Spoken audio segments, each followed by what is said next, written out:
Eh bien bonjour sur mon site. Voilà, nous allons réaliser aujourd'hui cet élément qu'on appelle un passe-trappe. Un passe-trappe, qu'est-ce que c'est? C'est un jeu qui se joue à deux personnes, l'un contre l'autre. Le but de la manœuvre, c'est d'envoyer ces palets sur le côté adverse et bien sûr l'adversaire va essayer de faire la même chose. Alors comment ça fonctionne? C'est tout simple. Regardez, hop, voilà, on envoie le palet plus ou moins vite. Et bien sûr l'adversaire fait la même chose. Nous allons donc, au cours de ces prochaines émissions, réaliser cet ensemble-là. La planche par elle-même, sur laquelle on va mettre des côtés, au moyen de ces deux planches-là, que l'on posera de cette manière, une ici, une là, mais comme vous le voyez, elles sont trop larges, donc on va les couper en deux, comme ça, dans le sens de la longueur, pour pouvoir avoir un rebord et avoir l'autre rebord. De la même façon, on fera pour les extrémités. Il n'y a plus qu'à tracer et à couper. On va laisser celle-là. On prend une petite règle que l'on a dans son cartable, que l'on met comme ça. On mesure à l'aide de, je ne sais plus ce que j'ai foutu de ma règle, mais elle est là, les dimensions. On pointe, toc toc, on pointe de l'autre côté, toc toc, on met la règle bien en place et on trace. Comme ceci. Voilà, notre planche est prête à être coupée. Donc on utilise une petite scie circulaire gentiment prêtée par moi-même, puisqu'on n'est pas sponsorisé, mais si vous avez trop d'argent, vous pouvez toujours nous en envoyer. Et on se met à couper le long du trait. On va essayer de ne pas faire trop de bêtises.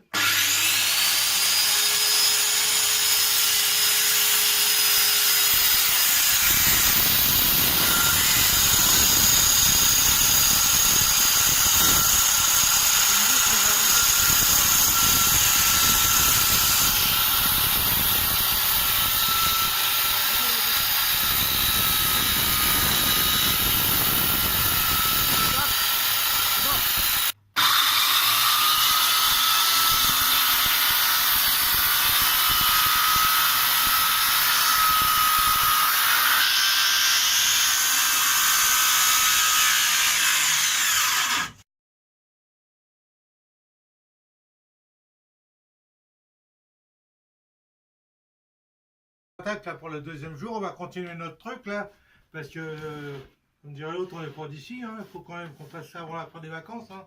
Pour ça, ça sert à rien.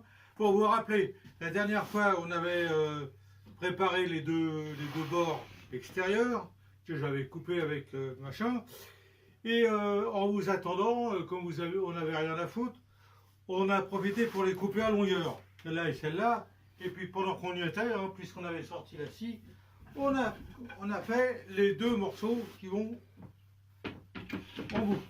C'est pareil, on les a coupés en deux et on les a fait à longueur. Comme la dernière fois, je vous ai déjà expliqué, je ne vais pas recommencer. Si vous n'avez pas compris, vous rebobinez et vous revenez en arrière. Bon, alors maintenant, une fois qu'on a fait ça, ce qu'on va faire, c'est qu'on va le faire tenir sur la planche au moyen de tétons. Comme ça, on collera après, mais ça sera solide. Alors ces tétons, pour les mettre en place, c'est très simple. Il suffit de percer des trous. Hein, jusque là, comme dirait l'autre, c'est pas trop bien compliqué. Vous suivez, c'est bon. Donc on utilise cet appareil, un forêt avec une butée de profondeur pour pas traverser l'établi. On prend donc notre truc et on perce nos trous qu'on a préalablement pointés. Hop, un trou, deux trous, trois trous. Maintenant, nos tétons peuvent se mettre en place facilement. Le problème, c'est qu'il faut faire les trous de l'autre côté ici pour que ça puisse s'encastrer. Pour faire ça, on va utiliser trois petits centreurs. Voilà, comme ça, ces trucs-là. Voilà. On les met dans les trous, comme ça. 1, 2 et 3.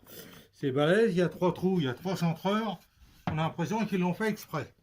Ensuite, on positionne notre planche bien en place et on utilise un outil de précision, un maillet. Pof, pof, pof, et voilà. Ce qui fait que derrière, on va avoir des trous de centrage. On aurait dû, et on va faire la même chose de l'autre côté. On reprend nos petits centreurs. On va de l'autre côté. On le fait ici. Un. Merde, j'ai fait que 2 trous. Ça fait rien. On y va à l'économie, ça sera bien quand même. Je mets, comme tout à l'heure, mon bois bien en place. Il y est. Et là, vous voyez, sur le trou, on a fait un pointage.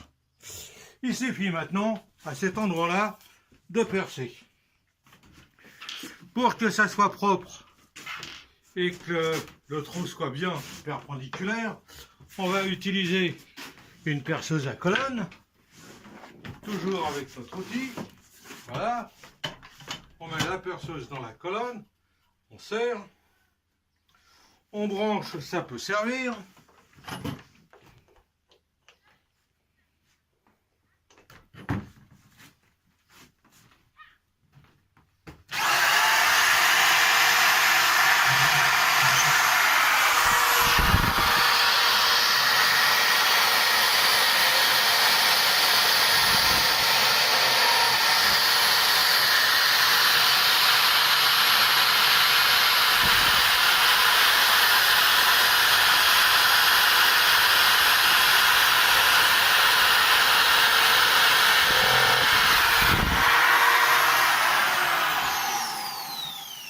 Et si on ne s'est pas trompé, on prend les tétons, voilà, 1 et 2, délicatement à leur place.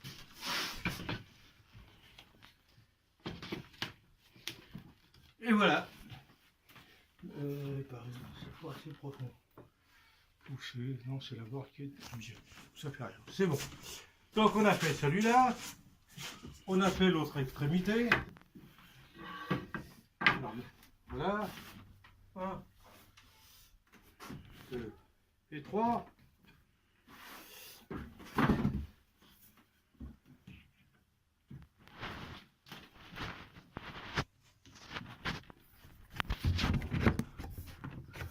Nickel. Maintenant, on va faire pareil. Avant ça, ce que l'on va faire, c'est que l'on va mettre en place la barre transversale qui est le poste-palais. C'est comme ça que ça doit s'appeler. Alors le poste-palais, moi ce que j'ai fait, parce que je suis un feignant, j'ai fouillé dans mes stocks et je suis tombé sur un morceau de tiroir avec un rond parfait, fait à la machine. S'il est déjà fait, pourquoi se casser la tête? Je le laisse à longueur. Et maintenant ce qu'on va faire, c'est qu'on va faire ici des saignées. Pour faire ça,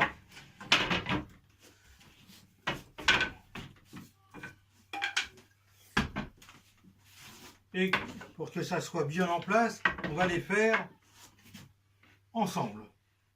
Donc, je prends mes deux lattes, je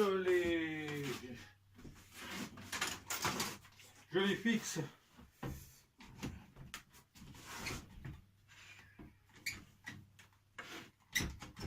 pour pouvoir travailler sans trop de problèmes.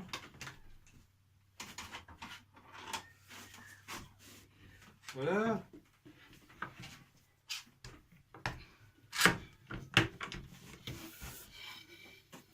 Une équerre. Le mètre. On détermine le milieu de la planche.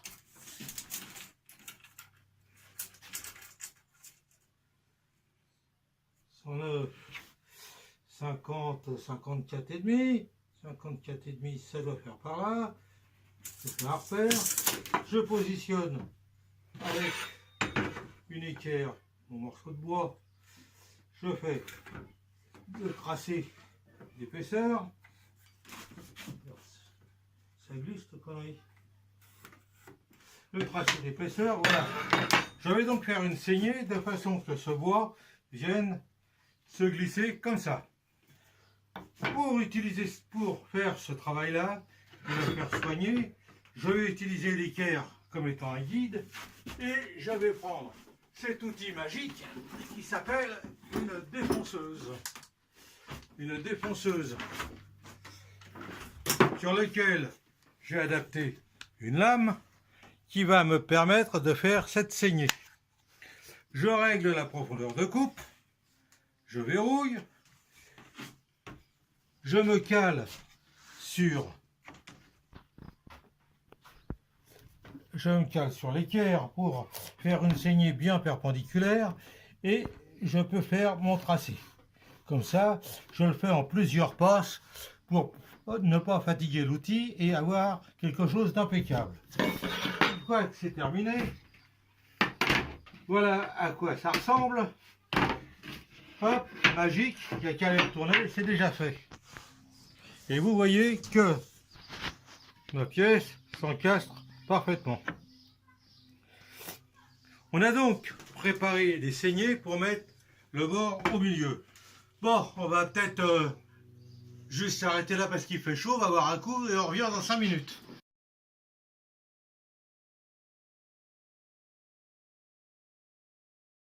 Alors là, ici, on a un petit peu, faut dire, hein, on a un petit peu merdé là, sur le tout. Donc on va rapleurer ça un coup avec le rabot et on finira à la ponceuse. Allez, c'est parti. Hop.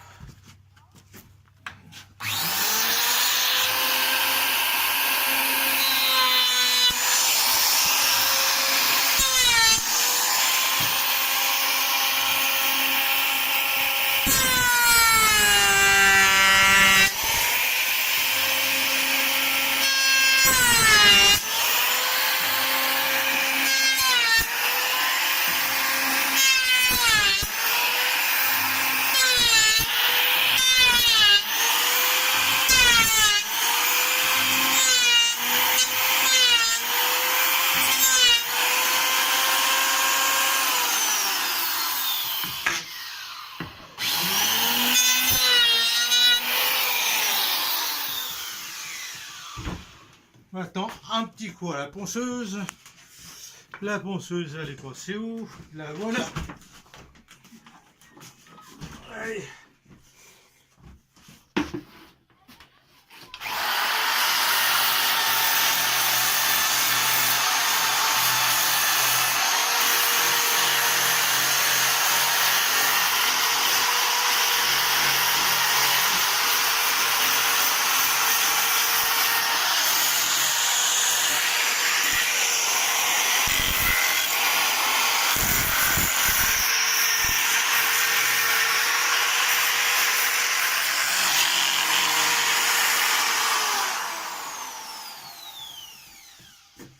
Voilà. Et ben, la prochaine opération va consister à mettre les élastiques de lancement du palais. Le palais, pour vous montrer, on a commencé à en faire un pour voir un peu, faire des tests. Et le palais, en voilà un. On a mis tout ça. Et avec un peu de peau, hop, et quand on vise bien, il passe. Donc, le but de la manœuvre, ça va être de mettre maintenant ici un élastique et faire passer le palais directement comme ça. Bon, et bien écoutez, pour aujourd'hui, on va arrêter là. On verra ça demain s'il fait beau. Voilà, j'ai fabriqué un petit palais. Je vous montrerai tout à l'heure comment on les fait. J'ai redisposé mon jeu avec la borne, mais j'ai retiré le côté. Je vais vous expliquer pourquoi. Maintenant, le but de la manœuvre, ça va être d'installer les élastiques ici pour que le palais, on puisse le lancer de cette façon. Comme élastique, je vous propose un truc pas très cher, c'est un sandeur. On va le disposer comme ceci et hop, le palais doit partir. Le problème, c'est qu'il faut regarder à quelle hauteur on doit placer l'élastique par rapport au palais. S'il est trop haut, le palais passe en dessous, comme ça, et c'est pas le but de la manœuvre. Et s'il est trop bas, quand on lance, le palais décolle, et c'est pas non plus un jeu de petit avion qu'on est en train de faire. Bon, alors pour déterminer à quelle distance je dois mettre mon élastique et à quelle hauteur, j'ai envoyé une demande à une société spécialisée pour faire les études de trajectoire, mais je ne sais pas pourquoi, ils m'ont pas répondu.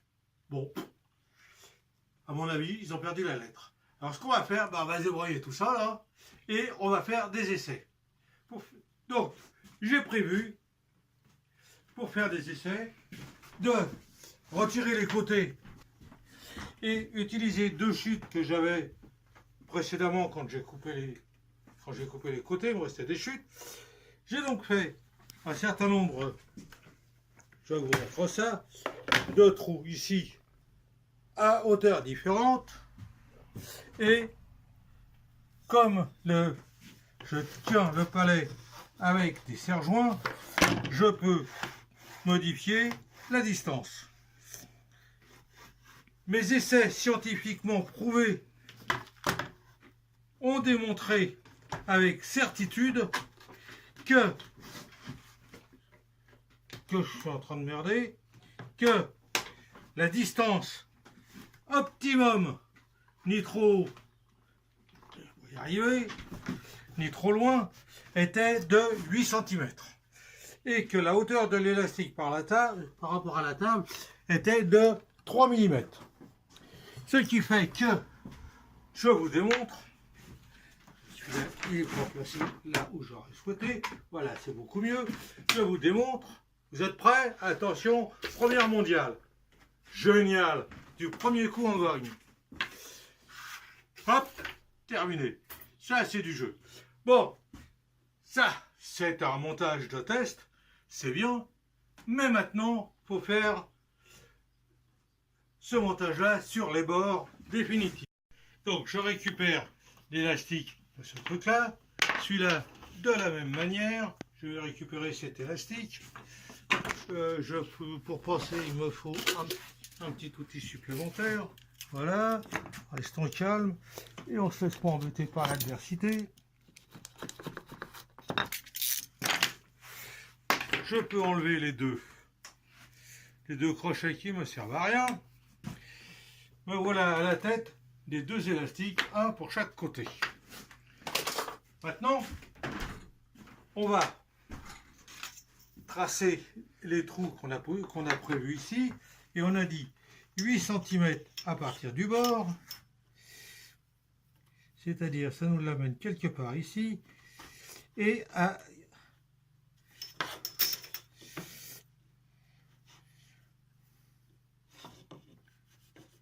voilà, c'est fait pour celui-là. On fait la même chose de l'autre côté.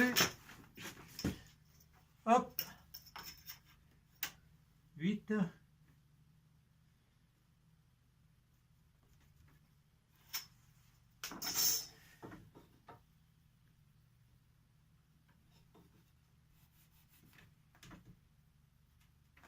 Voilà, on a pointé les deux endroits où on va faire les trous. Et maintenant, naturellement, on va faire les trous.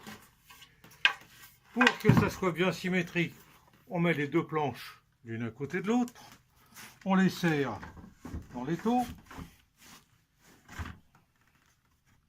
bien proprement, pour qu'ils soient à la même hauteur. Voilà. Et avec notre perceuse favorite et une mèche correspondant à la taille de notre élastique, on peut faire le trou.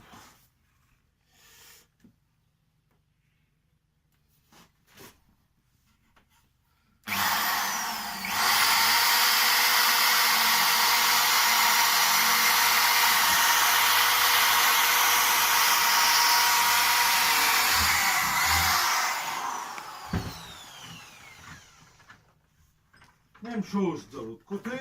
Hop.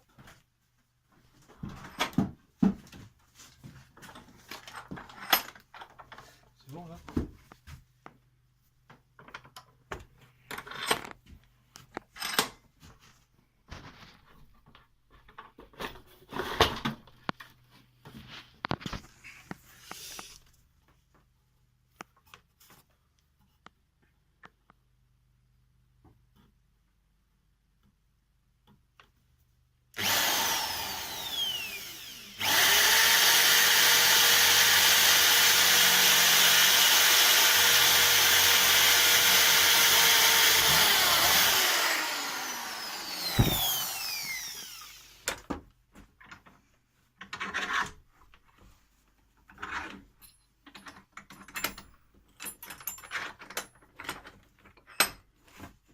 Voilà. On remet en place nos bords. Hop.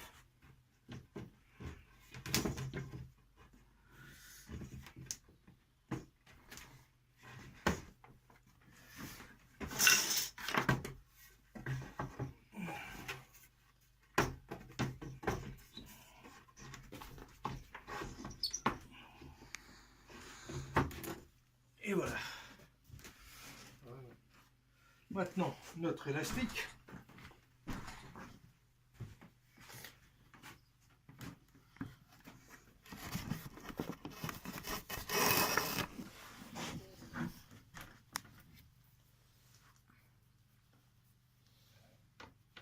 Donc, ce qu'on va faire, c'est pour pas être embêté, pour pas que ça tire de trop sur l'élastique pendant qu'on va le fixer, on va le faire hors montage.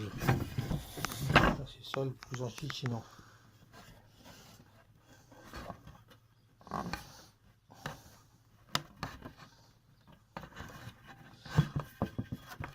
Et voilà. Maintenant, pour que l'élastique reste en place, on va pincer et faire un arrêt de l'élastique à l'aide d'un petit bout de fil de fer, comme ceci, que je serre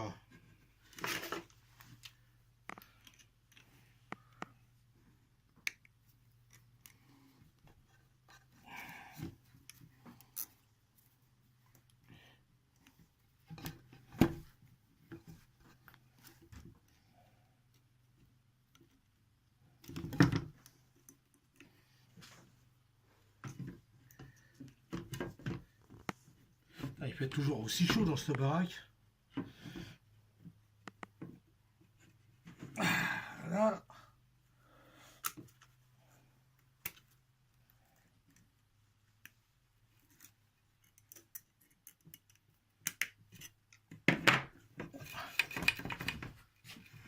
Maintenant, on fait la même chose de l'autre côté. Bon, ben voilà, donc j'ai fixé les deux élastiques comme décrit précédemment. J'ai remonté et remis en place le cadre. Et maintenant, il ne reste plus qu'à faire un essai. J'avais un palais. Celui-là, je le trouve un peu gros, mais bon, on va s'en servir quand même. Et on essaye. Ouais. Hop, loupé, bien sûr. Et voilà, ça marche nickel. Alors, je pense que je vais en faire des plus petits, parce que c'est plus sympa. Et puis on pourra d'ailleurs s'en servir pour un autre jeu. Et ça marche aussi bien. Pour faire ça, c'est très simple. Pas besoin d'un découpe laser ou je sais pas quoi que je connais pas encore. Mais un vieux truc tout simple de bricoleur, ça s'appelle une scie cloche.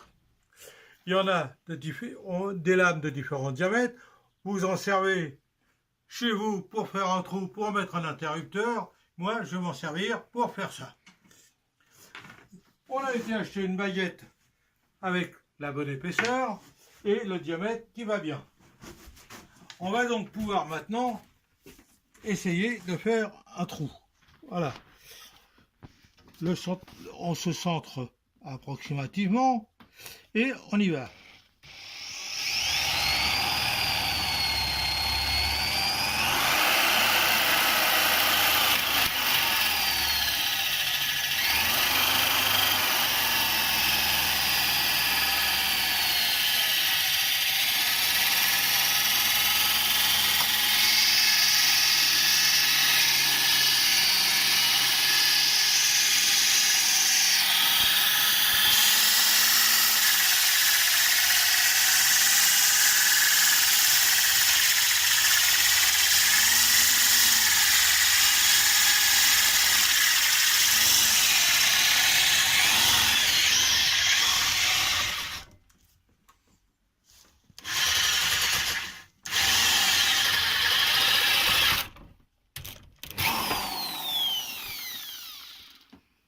On récupère le petit bout de bois qu'on vient de faire. Voilà.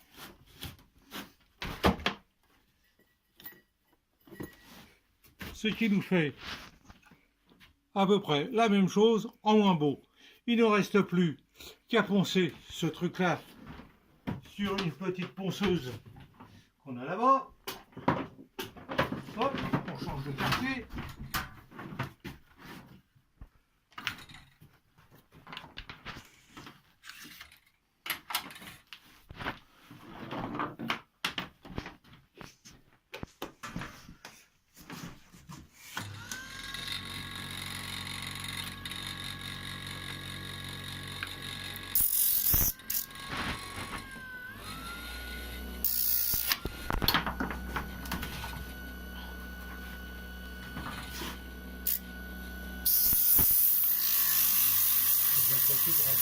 La tronche.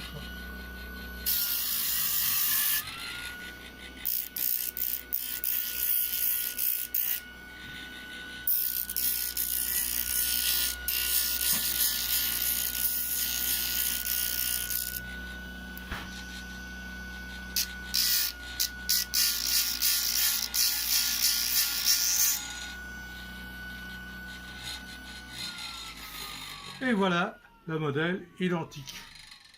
Résultat est, vous n'avez plus qu'à en faire une bonne dizaine comme ça et commencer à jouer.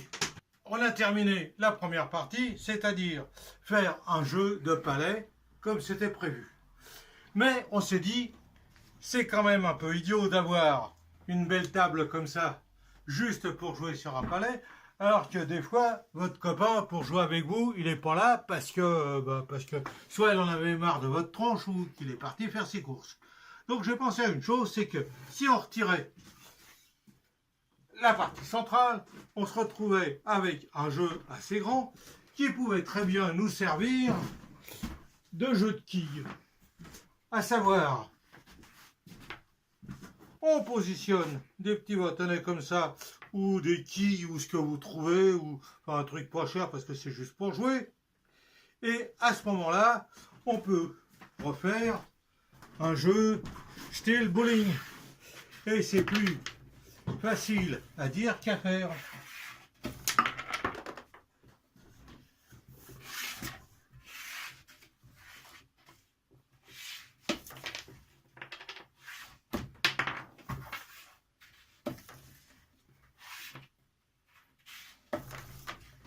Voilà, enfin bon, ça amusera aussi bien les grands que les petits, et ça fait un truc.